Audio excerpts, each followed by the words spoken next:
ये जो हम लोग का टॉपिक चल रहा है वो चल रहा है object oriented programming using C sharp. और पिछला जो वीडियो था उसके अंदर हम लोग देखे थे कि कैसे क्लास बनाएंगे, क्लास के अंदर कैसे मेंबर वेरिएबल बनाएंगे, कैसे क्लास का ऑब्जेक्ट बना के मेंबर वेरिएबल को यूज करेंगे। लेकिन वहां पे एक प्रॉब्लम आया था। जो लोग पिछला वीडियो नहीं देखा इसके पहले वाला, पहले उसको देख के आएंगे तब ये समझ में आएगा कि हम लोग यहाँ पे देखोगे क्लास बनाए थे स्टूडेंट, जिसके अंदर कुछ मेंबर वेरिएबल्स था। मेन बनाए, मेन के अंदर क्लास का 2 ऑब्जेक्ट बनाए। अब जितना ऑब्जेक्ट बनाएंगे हर ऑब्जेक्ट का वैल्यू डालने के लिए आपको क्या करना पड़ेगा, object name dot variable name यहां पे आ गया, फिर यहां पे प्रिंट किए। इसके बाद अगर मान लो कि इसमें यूजर से वैल्यू लेना है तो और भी लंबा हो जाएगा प्रोग्राम। आई थिंक मैंने यूजर से वैल्यू लिया भी था।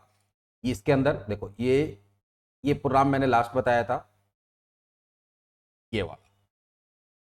इसमें देखोगे क्या हो रहा है कि तुम अगर यूजर से वैल्यू ले रहे हो तो पहले स्टूडेंट के लिए वैल्यू लिए, फिर दूसरे स्टूडेंट के लिए वैल्यू लिए, ये 2 बार कोड लिखना पड़ा, फिर प्रिंट करने के लिए दोनों स्टूडेंट के लिए फिर 2 बार ये लिखना पड़ा। ये तो सिर्फ 2 ऑब्जेक्ट बना तो इतना लंबा कोड हो गया। अगर सोचो कि ये इसमें 10 स्टूडेंट का डिटेल रखना तो सोचो अब तुम्हारा प्रोग्राम कितना लेंदी हो जाएगा। तो फिर क्लास और ऑब्जेक्ट का कोई बहुत ज्यादा फायदा तो हुआ नहीं। ये काम तुम लोग एरे के थ्रू भी कर सकते थे, वेरिएबल के थ्रू भी कर सकते थे, फिर क्लास बनाने का, ऑब्जेक्ट बनाने का फायदा क्या होगा। तो अभी हम उसी चीज को दिखाएंगे कि ये प्रोग्राम को बहुत शॉर्ट कर सकते हैं। और जो कोड बार बार रिपीट हो रहा है, जैसे यहाँ पे फर्स्ट स्टूडेंट का इनपुट लेना था तो उसके लिए एक बार कोड लिखना पड़ा, फिर दोबारा यहाँ पे रिपीट करना पड़ा। 3 ऑब्जेक्ट होता तो तीसरा बार रिपीट करना पड़ता, चौथा बार रिपीट करना पड़ेगा, पांचवा बार रिपीट करना पड़ेगा। प्रिंट कर रहे हैं तो पहला स्टूडेंट का डिटेल के लिए एक बार लिखना पड़ा, फिर सेकेंड टाइम लिखना पड़ा। तो कोड बार बार रीयूज हो रहा है, यूज नहीं हो रहा है, रिपीट हो रहा है। तो अगर आप चाहते हैं कि ये कोड को इस तरह से लिखा जाए कि हम लोग जितना बार चाहे उतना बार उसको रीयूज कर ले एक बार लिख के, तब फिर आपको क्लास के अंदर बिहेवियर डालना पड़ेगा। याद होगा हम बताए थे कि क्लास के अंदर एट्रीब्यूट्स होता है, बिहेवियर होता है। बिहेवियर को रिप्रेजेंट करने के लिए हम लोग क्या बनाते हैं, मेथड्स या फंक्शन जिसको बोलते हैं। और एट्रीब्यूट को बताने के लिए वेरिएबल, तो वेरिएबल बनाने तो हम लोग ऑलरेडी सीख लिए, लेकिन बिहेवियर अभी तक हम लोग बनाए नहीं। तो बिहेवियर बनाने के लिए हम लोग यहाँ पे मेथड्स या फंक्शन का यूज करते हैं। बिहेवियर का काम क्या होता है कि जो भी आपका डेटा मेंबर है, मतलब ये वेरिएबल्स है, इस पे वो काम करता है। इस पे क्या काम करेगा, इसके लिए इनपुट ले सकता है, आपको आउटपुट दे सकता है इसका, या अगर इसके डेटा के साथ किसी तरह का कैलकुलेशन वगैरह करना है वो भी कर सकता है। लेकिन फिलहाल अगर इस प्रोग्राम के पॉइंट ऑफ व्यू से देखा जाए तो हमको 2 बिहेवियर ऐसा बनाना है जो इसके लिए वैल्यू एक्सेप्ट करेगा और इसके वैल्यू को प्रिंट करेगा, जिससे कि हमको बार बार बार बार जो ये कोड को रिपीट करना पड़ रहा है वो रिपीट ना करना पड़े।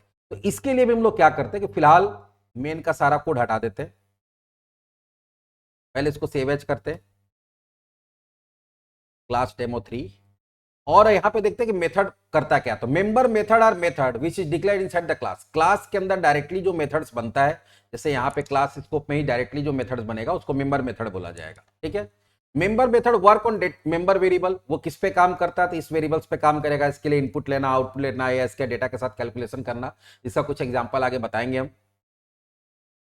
Methods are used to represent the behaviour of a class, और जनरली कोई भी क्लास या ऑब्जेक्ट का जो बिहेवियर होता है, तो अगर हम लोग जब डिसाइड किया कि मेरा कौन सा ऑब्जेक्ट होगा, उसके अंदर क्या एट्रीब्यूट होगा, उसका क्या बिहेवियर होगा, तो एट्रीब्यूट के लिए वेरिएबल बना देते हैं क्लास के अंदर, और बिहेवियर के लिए क्या बनाते हैं, मेथड बनाते हैं। मेथड बनाने के लिए यहाँ पे क्या करना है, आपको सबसे पहले देना पड़ता है एक्सेस स्पेसिफायर, फिर रिटर्न टाइप, फिर मेथड का नाम। और ये पैरामीटर जो है वो ऑप्शनल है, स्क्वायर ब्रैकेट में है, वो ऑप्शनल है, वो हो भी सकता नहीं भी हो सकता, जैसे जैसे आगे बढ़ेंगे बताएंगे।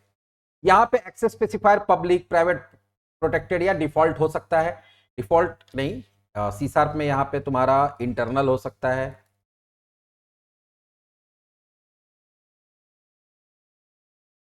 और प्रोटेक्टेड इंटरनल हो सकता है। ये सब क्या होता है आगे हम लोग को जब इनकैप्सुलेशन का चैप्टर पढ़ेंगे वहां बताएंगे।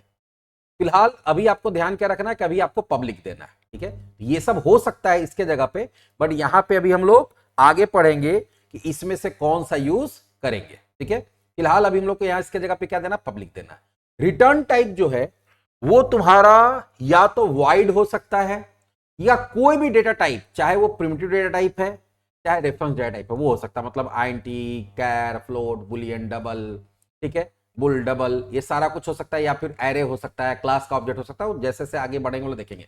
फिलहाल अभी हम लोग यहाँ पे क्या देंगे, वॉइड। अब वॉइड की जगह बाकी कब देते हैं, जैसे जैसे मेथड में आगे बढ़ेंगे तो बताते जाएंगे। अभी हम लोग इनिशियल लेवल पे, तो इनिशियल लेवल पे फिलहाल आपको एक्सेस स्पेसिफायर की जगह पे क्या देना है, एक्सेस स्पेसिफायर की जगह पे देना है पब्लिक, और रिटर्न टाइप की जगह पे क्या देना है, वॉइड। मेथड का नाम क्योंकि आइडेंटिफायर होता है तो आप कुछ भी चूज कर सकते हैं। बस सिर्फ आइडेंटिफायर का रूल को ध्यान में रखना पड़ता है कि बीच में स्पेस नहीं होना चाहिए, कोई कीवर्ड को आप एज अ नेम यूज नहीं कर सकते हैं, डिजिट हो सकता है बट वो एंड में होगा, ठीक है। सिंबल में सिर्फ हम लोग अंडरस्कोर डॉलर यूज कर सकते हैं। तो जो बेसिक वेरिएबल के लिए या क्लास के लिए जो नेमिंग रूल्स है वो रूल्स यहाँ पे भी अप्लाई होगा। पैरामीटर भी आगे हम लोग डिस्कस करेंगे। मतलब मेथड बनाने के लिए पहले पब्लिक वॉइड, मेथड का नाम, ब्रैकेट स्टार्ट ब्रैकेट क्लोज, और यहाँ पे करली ब्रैकेट देंगे 2, और वो मेथड क्या काम करेगा उसके बीच में लिखना होता है, ठीक है। तो यहां पे अभी फिलहाल वॉइड है, वॉइड की जगह क्या होगा हम बताएंगे आगे। चलो, यहां पे हम लोग 2 फंक्शन बनाना चाहते हैं। पहला बनाना चाहते हैं पब्लिक वॉइड एक्सेप्ट। एक्सेप्ट एक ऐसा बिहेवियर होगा जो ये सारे वेरिएबल्स के लिए वैल्यू का इनपुट लेगा। और दूसरा हम लोग बनाते हैं पब्लिक, अभी हम बताए थे कि पब्लिक लिखना होगा, वॉइड लिखना होगा, डिस्प्ले। सारा बताएंगे कि पब्लिक की जगह क्या लिख सकते हैं, वॉइड की जगह क्या लिख सकते हैं, वॉइड क्यों लिखते हैं, वो सब बताएंगे। लेकिन फिलहाल अभी इनिशियल फेज में हम लोग शुरुआती प्रोग्रामिंग सीखने का तरीका ये होता है कि शुरू में रटो, अब बाद में उसका रीजन समझो और बाद में उसको चेंज करो जैसे जैसे आगे बढ़ेंगे। अभी हम पूरा रिटर्न टाइप के बारे में बताने लगेंगे तो हो सकता है कि जो फ्रेशर है, जो पहले से सी शार्प नहीं पढ़ा है, कुछ लोग ऐसे हैं जो पहले से पढ़े हुए उनको नॉलेज है, वो रिवाइज कर रहे हैं या जो डाउट है उसको क्लियर कर रहे हैं, तो वो तो समझ जाएंगे। लेकिन जो फर्स्ट टाइम पढ़ रहा है उसको थोड़ा कंफ्यूजन हो जाएगा। तो वो कंफ्यूजन से बचने के लिए फिलहाल अभी पब्लिक वॉइड फंक्शन का नाम, ठीक है, ब्रैकेट स्टार्ट ब्रैकेट क्लोज। अब जो इनपुट लेने का कोड है वो डायरेक्टली यहां पे लिखेंगे। तो इनपुट लेने का कोड हमारा क्या होगा, console dot write inter roll number. और क्लास के अंदर क्योंकि ऑब्जेक्ट नहीं बना हुआ है, डायरेक्टली हम लोग इस वेरिएबल को हम लोग इस स्कोप में यूज कर सकते थे। यहां पे क्या करेंगे, रोल इक्वल्स टू, क्योंकि ये इंटीजर है तो क्या होगा, convert dot to int32 console dot read line. तो यहां पे एक ही बार आपको रोल के लिए, नेम के लिए या जेंडर, कोर्स फी, सबके लिए एक ही बार लिखना पड़ेगा। पहले फी ले लेते हैं, इंटर फी, और यहाँ पे फी डाल देता है। बोलोगे कि ये ऐसा क्यों कर दिया, क्योंकि देखो अभी कॉपी पेस्ट करे तो दोनों में कन्वर्ट करना पड़ेगा, बाकी जो उसमें कन्वर्ट नहीं करना पड़ेगा। अगला है एंटर नेम,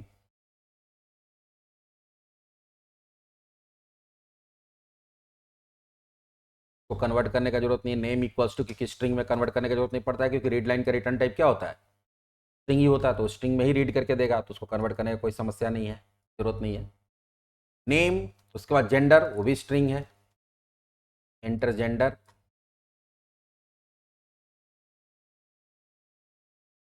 यहाँ पे जेंडर हो जाएगा, और एंटर जो है कोर्स, यहाँ पे क्या हो जाएगा, कोर्स। एक बार आप लिखे, अब आपका एक ऑब्जेक्ट है, 2 ऑब्जेक्ट है, 10 ऑब्जेक्ट है, 100 ऑब्जेक्ट है, उसके लिए कोड एक ही बार लिखना पड़ेगा। जबकि पिछला जो तरीका हम लोग जो मेन में यहाँ पे देख रहे थे, तो यहाँ पे तुमको क्या करना पड़ रहा था, बार बार लिखना पड़ रहा था, यहाँ पे तुमको बार बार लिखना पड़ रहा था। अभी हम यहाँ से सारा कुछ हटा दे रहे हैं, अभी देखना है प्रोग्राम कितना शॉर्ट हो जाएगा। अब नेक्स्ट है डिस्प्ले। डिस्प्ले एक ऐसा बिहेवियर है जो कि हमारा मेंबर वेरिएबल्स के वैल्यूज को क्या करेगा, प्रिंट करेगा, ठीक है।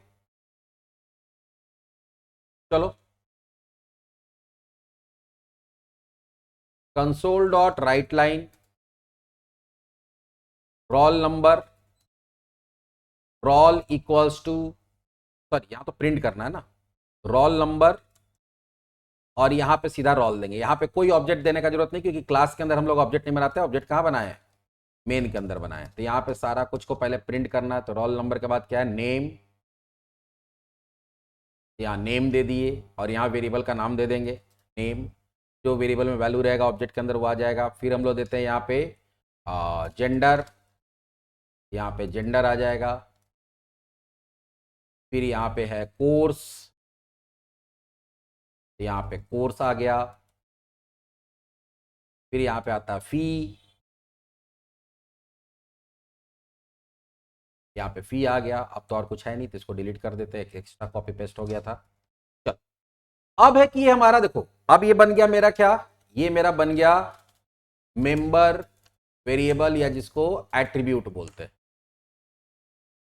ये मेरा क्या बन गया, मेंबर मेथड, या जिसको हम लोग बिहेवियर बोलते हैं। अब है कि हम लोग को कभी भी काम करना तो क्लास से डायरेक्टली काम होता नहीं। हम लोग पहले बताते कि क्लास पे काम करने के लिए उसका ऑब्जेक्ट बनाना पड़ता है। तो ऑब्जेक्ट बनाते हैं, स्टूडेंट का st1 equals to new student, पहला ऑब्जेक्ट बना। दूसरा ऑब्जेक्ट बनाना है स्टूडेंट का st2 equals to new student. अब देखो पहले स्टूडेंट का डेटा लेना, तो हम लोग क्या करेंगे, st1 डॉट एक्सेप्ट, ये क्या करेगा, स्टूडेंट 1 के लिए एक्सेप्ट कॉल करेगा। तो ये क्या, रोल का वैल्यू लेगा, नेम का लेगा, जेंडर का लेगा, कोर्स का लेगा, फी का लेगा। तो हम पहले बताए थे कि जब दो ऑब्जेक्ट बनाएंगे, पीछे बताया हुआ है, तो दो कॉपी बनेगा मेमोरी का। एक कॉपी में, पहले कॉपी में भी ये सारा वेरिएबल रहेगा और दूसरे में भी क्या रहेगा, ये सारा वेरिएबल रहेगा। तो जब st1 डॉट एक्सेप्ट हम लोग कॉल करा रहे हैं, तो ये एक्सेप्ट जब कॉल होगा, तो यहां तो बताया गया कि रोल का वैल्यू डालो, नेम का वैल्यू डालो, ये तो बताया नहीं गया कि st1 st2। ये एक डिटेल और होगा, आगे बताएंगे कि कैसे समझ में आता है। फिलहाल अभी ये क्या करेगा, क्योंकि st1 के साथ कॉल हुआ है, तो st1 वाला मेमोरी में जो रोल, नेम, कोर्स, जेंडर जो भी होगा, फी होगा, उसमें वैल्यू डाल देगा। अब st2 के लिए चाहिए, यहां पे हम लोग सीधे कर देंगे st2। तो देखो इससे दो फायदा हुआ मेथड से। एक तो मॉड्यूलैरिटी हो गया कि हम अलग अलग तरह के काम को अलग अलग बांट दिए, इनपुट लेने का काम अलग, आउटपुट देने का काम तो मॉड्यूल में टूट गया। दूसरा रीयूजेबिलिटी हुआ कि हम एक ही कोड एक ही बार लिखे हैं और सिर्फ एक लाइन से दोबारा उसको कॉल करा लिए। अगर 3 ऑब्जेक्ट होता तो st3 डॉट एक्सेप्ट कर लेते, सॉरी st2 डॉट एक्सेप्ट होगा यहां पे, एक्सेप्ट। तो अगर st3 भी रहेगा, स्टूडेंट 3 भी रहेगा, तो st3, तो हम एक लाइन यहां पे लिख रहे हैं और ये सारा कोड रन हो जाएगा। दूसरा बार ये लाइन लिखेंगे, फिर ये सारा कोड रन हो जाएगा। तो एक लाइन से आप उतना कोड को रेफर कर पा रहे हैं, तो इससे तुम्हारा क्या होगा, रीयूजेबिलिटी भी हो रहा है। फिर दोनों का वैल्यू को प्रिंट करना है, st1 का डिस्प्ले को प्रिंट करा दे रहे हैं और st2 के डिस्प्ले को कॉल करा दे रहे हैं। तो अब देखो हमारा प्रोग्राम कितना क्लियर दिख रहा है और कितना छोटा दिख रहा है। अगर तीसरा स्टूडेंट होगा तो आप यहां पे क्या करेंगे, एक और ऑब्जेक्ट बना लो, स्टूडेंट का st3 equals to new student, और यहां पे फिर हम लोग क्या कर देंगे, st3 डॉट एक्सेप्ट, और यहां पे क्या हो जाएगा, ht3 डॉट डिस्प्ले। इसको सेव करो, कंपाइल करो, रन कराओ, देखते क्या होता है output.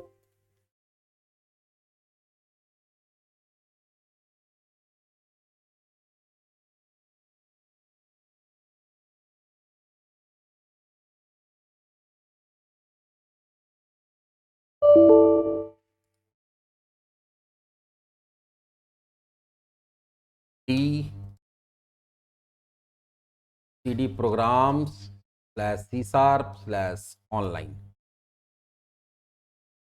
csc class demo 3 dot cs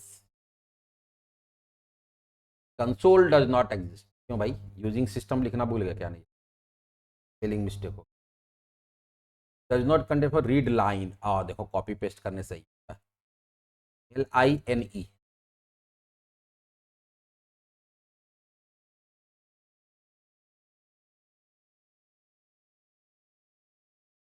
compile हो गया। अब ये देखो 3 स्टूडेंट का डिटेल्स लेगा और उसको प्रिंट करेगा। देखो पहला स्टूडेंट का डिटेल मांगा,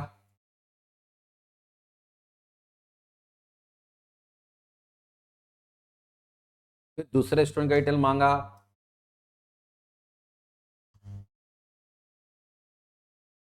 अरे कोर्स में कर दे दिए वगैरह, फिर से रन करा देते। रोल नंबर 1 अजय, मेल, जावा 6000। रोल नंबर 2 स्नेहा, फीमेल, सी#, 8000। रोल नंबर 3 देखो 3 स्टूडेंट के लिए मांगा, तीसरा स्टूडेंट के लिए मांग रहा है, दीपक, मेल, C++, 4000। जैसे ही एंटर करेंगे देखो, तो पहला स्टूडेंट का डिटेल आया, दूसरे स्टूडेंट का डिटेल आया और तीसरे स्टूडेंट का भी डिटेल आ गया। तो यहां पे क्या हुआ कि मेथड्स बनाने से तुम्हारा दो काम हुआ कि जो काम एक ही साथ हो रहा था उसको तुम अलग अलग जगह बांट दिया। इससे मॉड्यूलैरिटी हुआ, जिससे कि प्रोग्राम को मेंटेन करना आसान हो गया, समझना आसान हो गया। दूसरा रीयूजेबिलिटी, हम जितना बार चाहे उतना बार एक लाइन से इतना सारा कोड को रन करा सकते हैं, एक लाइन से इतना सारा कोड को रन करा सकते हैं, तो कोड को रीयूज भी कर पा रहे हैं। ये हो गया हमारा एट्रीब्यूट, और ये क्या हो गया, behaviour.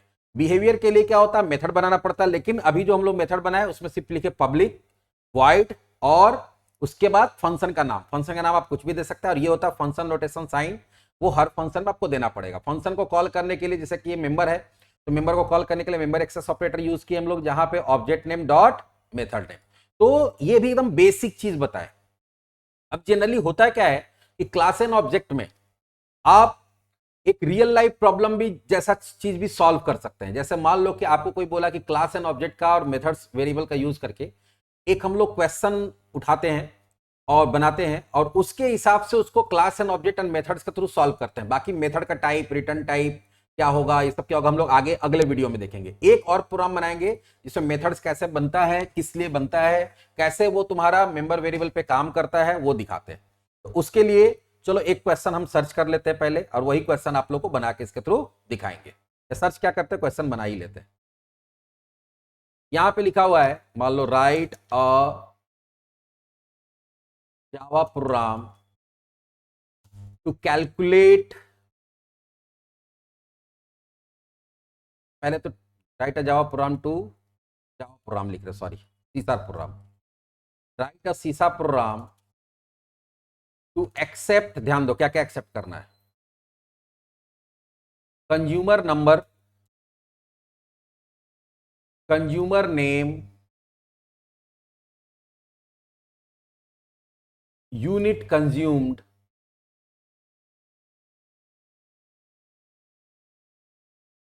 Of N electricity consumer. मान लीजिए कि आपके घर में कोई इलेक्ट्रिसिटी का कनेक्शन है, तो आप इलेक्ट्रिसिटी कंज्यूमर हो गए, या बहुत लोग के घर में होता है।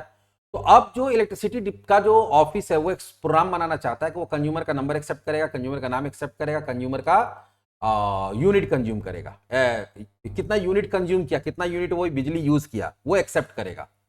और ये एक्सेप्ट करने के बाद and calculate the electricity bill based on following condition. अब यहां एक कंडीशन दे दिया गया कि ऐसा नहीं है कि वो बिल ऐसी कैलकुलेट हो जाएगा। वहां पे कंडीशन क्या है कि अगर यूनिट और यहां पे दिया हुआ रेट, अगर unit less than equal to 100 है तो आपको रेट क्या लगाना है, रेट लगाना है 5.5 रुपीज पर यूनिट।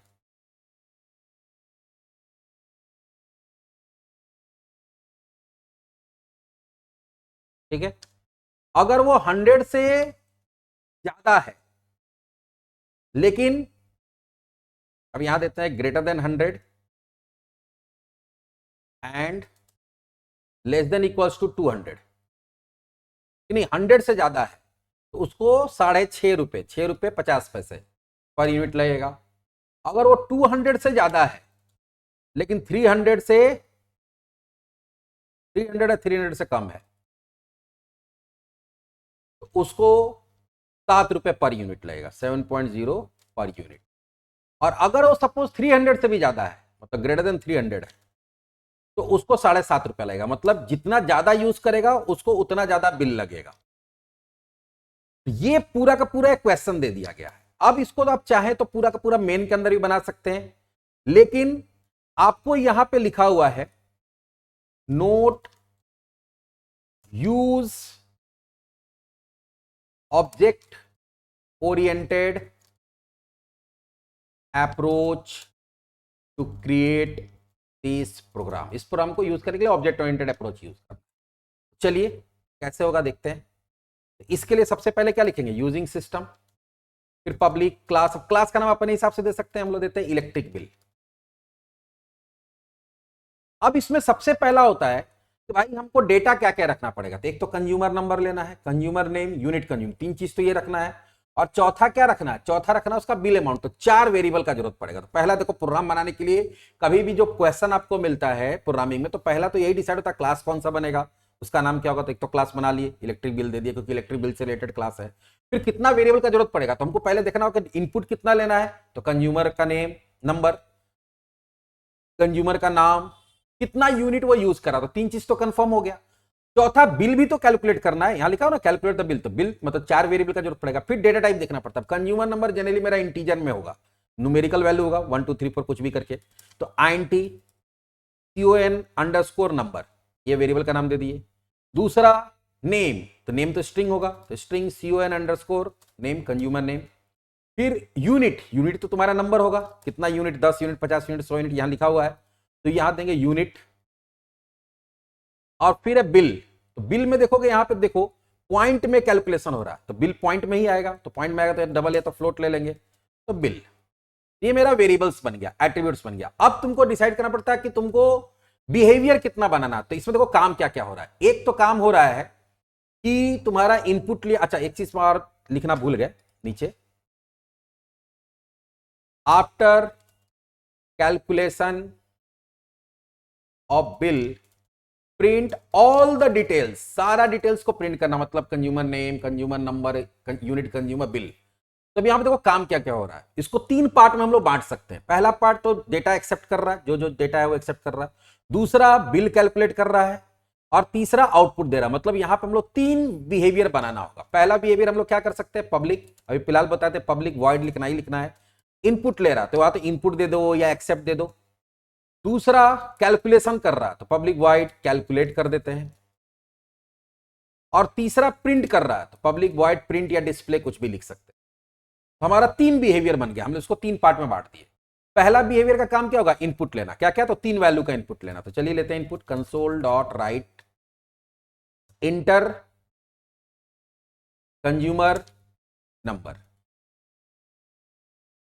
और यहां दे देंगे CON अंडरस्कोर नंबर नाम से वेरिएबल है, इक्वल्स टू, बताए थे कि यहां पे ऑब्जेक्ट देने का जरूरत नहीं पड़ता है क्लास स्कोप में डायरेक्टली, क्योंकि इंटीजर है इसलिए क्या होगा, convert dot to int32 console dot read line. ठीक है। दूसरा नेम है console dot write enter consumer name, और यहां क्या हो जाएगा, con underscore name equals to, यहां पे क्या हो जाएगा, console dot read line, string directly read हो जाएगा। फिर यूनिट कंज्यूम, तीन ही चीज लेना, बिल नहीं लेना, बिल तो कैलकुलेट करना है। Console dot write inter unit consumed,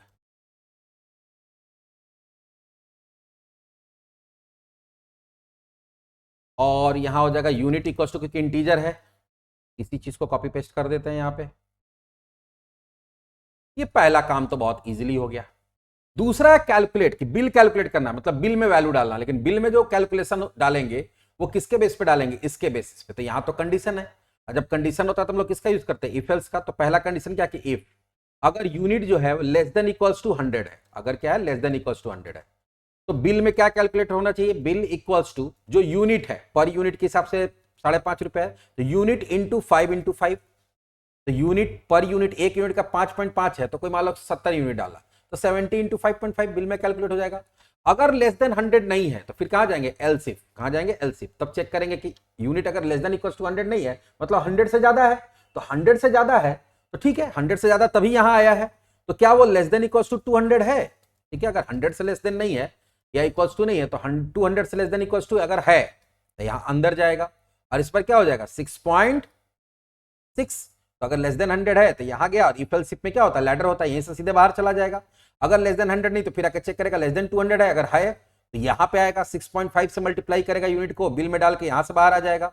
अगर वो भी नहीं है तो तीसरा कंडीशन क्या है हमारा, ठीक है, अगर 200 से लेस नहीं है तब आगे जाएगा, 300 से लेस है, अगर है तो bill equals to unit into 7 दिए हुए हम लोग, 7.0 या 7 कुछ भी दे दो, कोई दिक्कत नहीं है। 200 से ज्यादा और 300 से कम, 300 या 300 से कम तो 7 है। और अगर 300 से भी ज्यादा है, 300 से ज्यादा मतलब क्या होगा कि अगर इसमें नहीं गया है, अगर इसमें नहीं गया तो यहां आया, इसमें नहीं गया तो यहां आया, यहां अगर इसमें भी नहीं गया तो फाइनली कहां जाएगा, हम चेक कर भी सकते हैं, नहीं भी कर सकते हैं। अगर 300 या 300 से कम नहीं, मतलब 300 से ज्यादा है, तो bill equals to unit into 7.5। चलिए, तो ये मेरा कैलकुलेट का भी काम हो गया, देखो जो मेरा अलग फंक्शन करेगा बिल कैलकुलेशन का। और तीसरा जो काम हमारा होगा वो क्या होगा, चलो देखते हैं।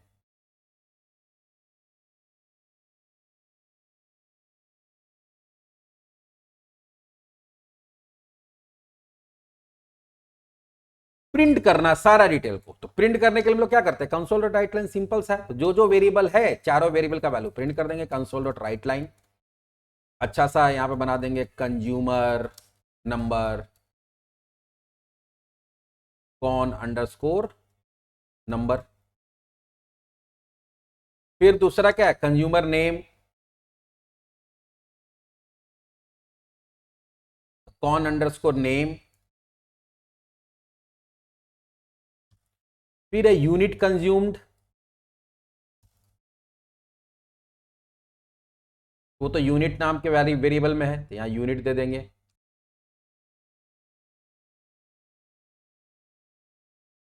और लास्ट है बिल अमाउंट।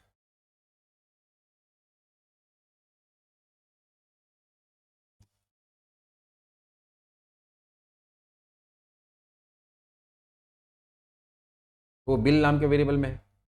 तो देखो मेरा तीनों मेथड्स बन गया जो तीनों अलग अलग काम कर रहा है। अब ये अपने आप तो काम करेगा नहीं, क्योंकि बोले थे क्लास तो डायरेक्टली काम करता नहीं, काम कौन करता है? ऑब्जेक्ट। तो अगर आपको अब इसको काम कराना है तो पहले मेन बनाना पड़ेगा,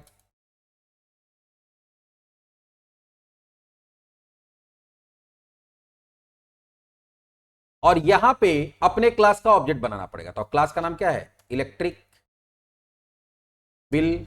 तो कुछ भी बना देते हैं, EB equals to new electric bill.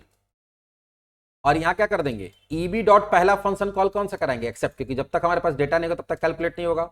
एक बार डेटा आ गया तो किसको कॉल करा देंगे? कैलकुलेट। तब उसके पास यूनिट है, उसके बेसिस पे बिल कैलकुलेट कर देगा। और जब बिल कैलकुलेट हो गया तो सारे चीज को प्रिंट करना है, तो यहां क्या कर देंगे? डिस्प्ले। देखो ये ऑब्जेक्ट ओरिएंटेड में पूरा का पूरा हमारा ये क्वेश्चन बन के सॉल्व हो गया।